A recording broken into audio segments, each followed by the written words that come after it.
क्या आपको कभी लगा है कि grass is greener on the other side? यानी कि किसी और के पास बेहतर जॉब है, किसी और के पास बेहतर फैमिली है, बेहतर सपोर्ट है, बेहतर लुक्स हैं, बेहतर फ्रेंड्स हैं, या बहुत सारी चीज़ें। अक्सर कहीं ना कहीं हम अपनी सेल्फ वर्थ दूसरों से कंपेयर करके नापने की कोशिश करते हैं। यानी कि हमें कोशिश करते हैं कि हम ये देखें कि हमारे कजन्स में, हमारे फ्रेंड्स में हम कहाँ लाई करते हैं। यानी कि कौन सबसे ज़्यादा सक्सेसफुल हो गया और कौन नहीं उतना हो पाया, और हम कहाँ उस पूरे स्पेक्ट्रम में, हमारी रैंक क्या है, हमारी उसके अंदर किस पायदान पे हम लोग खड़े हैं। लेकिन इससे होता क्या है ना, एक तो बड़ा छोटा सैम्पल साइज है ना, 10 15 20 कजन्स के बीच में आप अपने आप को, या 10 20 25 फ्रेंड्स के बीच में आप अपने आप को कंपेयर कर रहे हो। एक तो कंपैरिजन इस हिसाब से भी सही नहीं है। दूसरा, सबकी लाइफ सिचुएशंस अलग हैं, सबके स्टार्टिंग पॉइंट्स अलग हैं, सबकी स्ट्रेंथ्स और वीकनेसेस अलग हैं, सबके एस्पिरेशंस अलग हैं। तो उस मायने में भी कंपैरिजन कई बार बड़ा इलॉजिकल हो जाता है, या ऐसे ऐसा कंपैरिजन हो जाता है just like comparing apples and oranges, है ना। एप्पल्स और ऑरेंजेस को कंपेयर नहीं किया जा सकता। जैसे अगर मैं आपसे पूछूं कि बताइए, ताजमहल ज़्यादा अच्छा है, या आईफिल टावर ज़्यादा अच्छा है, या फिर इजिप्ट के पिरामिड्स ज़्यादा अच्छे हैं, तो इस कंपैरिजन का कोई मतलब नहीं है। हम इंडिया में हैं, हमारे लिए ताजमहल बेहतर है। जो इजिप्ट में रह रहा है उसके लिए पिरामिड सबसे सुंदर और सबसे अच्छे हैं। तो वो क्योंकि वो उनकी स्पेशलिटी है। तो ये जो कंपैरिजन है ये बहुत लॉजिकल है नहीं, लेकिन क्योंकि हम लोग लॉजिकल बीइंग्स कम हैं और इमोशनल बीइंग्स ज़्यादा हैं, we are more emotional as beings, human beings.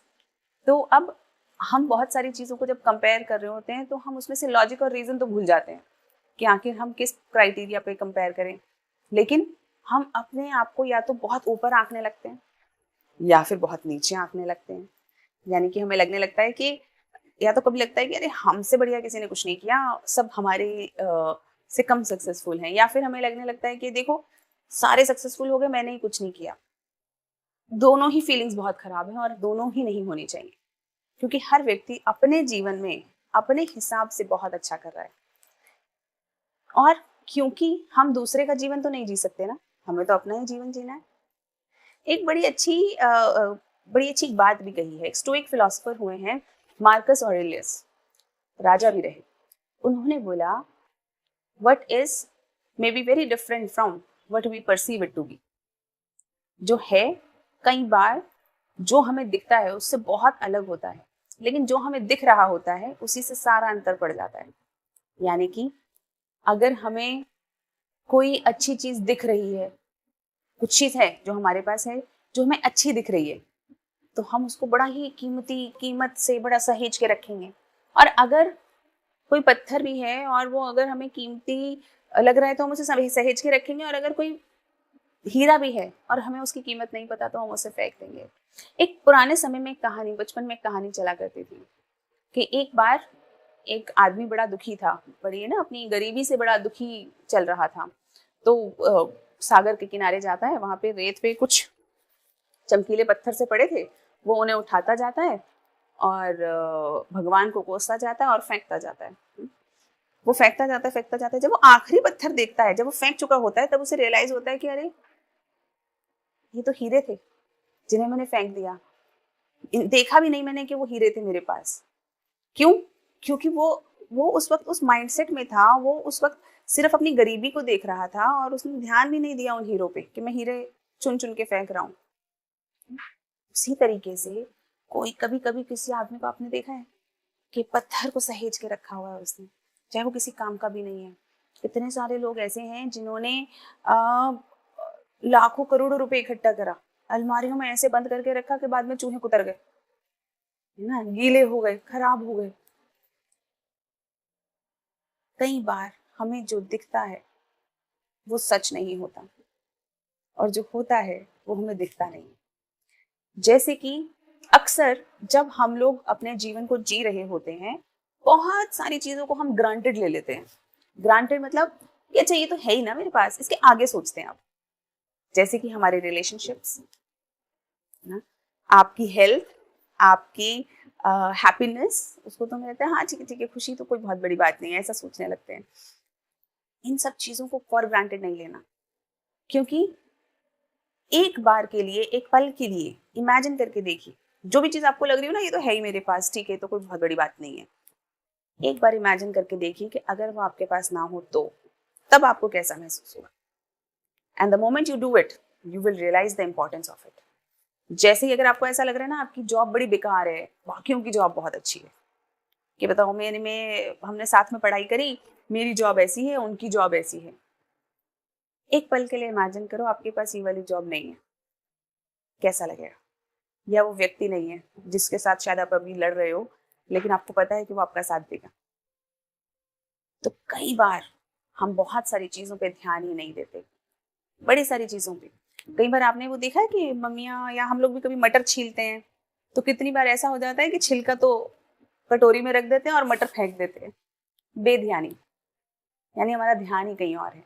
और अगर ध्यान नहीं है तो ऐसा ही कीमती चीज़ हमारी वेस्ट होती चली जा रही है और फालतू की चीज़ पे हम अपने आप को संभाल के रखे हुए हैं। कितनी बार ऐसा होता है कि हम कंपेयर करते रहते हैं दूसरों से, अरे उसका फ़ोन ऐसा, मेरा फ़ोन ऐसा, उसकी गाड़ी ऐसी, उसका घर ऐसा, मुझे भी ऐसा घर चाहिए, मुझे भी ऐसी गाड़ी चाहिए। और इस चक्कर में आप अपनी लाइफ की बहुत सारी इंपॉर्टेंट चीज़ों को ख़त्म कर देते हो। सेलिब्रेशंस, है ना, फन एक्टिविटीज़, रिलेशनशिप्स को सैक्रिफाइस कर देते हो। लेकिन असलियत में आपको थोड़े समय बाद रियलाइज होता है कि चीज़ों से तो खुशी वैसे भी नहीं आ रही थी। चीज़ों से तो जो जिस चीज़ पे आप अपने आप को कंपेयर कर रहे थे वो तो वैसे भी किसी काम की नहीं थी, और बल्कि जिस चीज़ को आपने ध्यान ही नहीं दिया कि आपके पास है, वहां फिर आपको रियलाइज होता है कि अरे मैंने क्या खो दिया। जैसे एक एक कहानी मैंने पढ़ी थी, किसी मैगजीन के अंदर आई थी, तो उसमें वो बताते हैं कि एक बार दो सहेलियां मिलती हैं बहुत लंबे समय बाद। तो एक सहेली की शादी मिडिल क्लास घर में हुई होती है और एक सहेली की शादी बड़े अमीर परिवार में हो जाती है। तो दोनों सहेलियां मिलती हैं, एक दूसरे के घर जाती है, और तो पहले जो मिडिल क्लास वाली सहेली है वो एक अपनी अमीर दोस्त के घर जाती है और वहाँ देखती है कि क्या आलीशान घर, नौकर चाकर, खूब आराम, खूब लैविश लाइफस्टाइल। उसे बड़ा कंपेयर करने लगती है, अरे मैंने किससे शादी कर ली, इतना गरीबी में मैं जी रही हूँ, इतना मैं देखो कैसे स्ट्रगल कर रही हूँ, इसको देखो कैसे आराम से अपना जीवन जी रही है। वो बहुत जलने लग जाती है। Or what is courage?